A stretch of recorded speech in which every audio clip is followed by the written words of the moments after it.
ассалому алайкум дӯстон, хуш омадем ба шабакаи мо. дар навори имрӯза оиди тозатарин ва беҳтарин хабарҳо аз ҷаҳони ММА гап мезанем.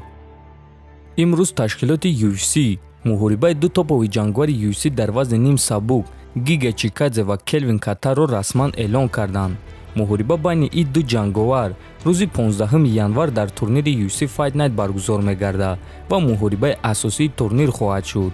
хотиррасон мекунем ки Келвин охирон маротиба дар қафас бо чемпиони пешинаи UFC Макс Холлоуэй вохӯрда буд ва дар ҳамон муҳориба ғалабаро аз даст дода буд. Аоиди Чикадзе боша, пас ӯ дар UFC аз моҳи сентябри соли 2019 баромад мекунад ва аллакай дар UFC 7 муҳориба гузаронда дар ҳамааш ғалаба ба даст овардааст. Чикадзе охирон муҳорибаи худро зидди Эдсон Барбоза гузаронда дар сеюм раунд бо тариқи нокаут ғалаба ба даст оварда буд. акнун ду зарбазани дурахшон ва ду нокаутёри вазни ним сабук Гига Чикадзе ва Келвин Катар рӯзи 15 январ беҳтарини худро муайян хоҳанд кард. яке аз менеҷерҳои машҳури ҷаҳон Али Абдулазиз оиди муштарии тоҷики худ Лоиқ Раҷабов ва оиди мухлисони тоҷик фикроша баён кард. биён суханҳои Абдулазизро гӯш мекунем. ман ин чизро чунин меномам: мафияи тоҷикӣ. тоҷикистон дастгирии хеле калон нишон медиҳад. мухлисони тоҷик беҳтаринанд.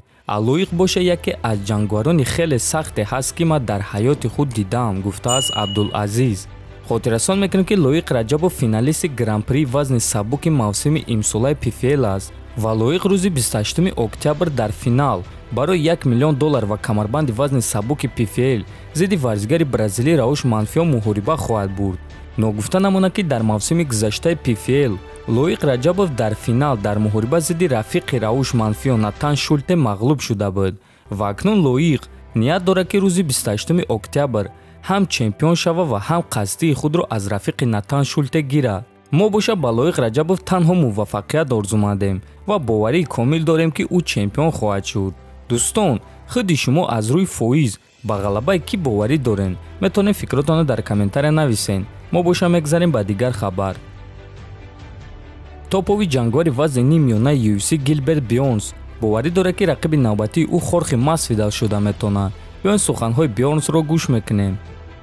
ҳафтаи гузашта ман шунидам ки Масвидал ҷангидан мехоҳад ва ӯ бо беҳтарин ҷангвари вазни нимёна вохӯрдан мехоҳад ва ман гуфтаним ки ман тайёрам, ман дар ҳамин ҷоям. Хорхе Масвидал ба ман маъқул аст. ӯ соҳиби камарбанди BMF аст.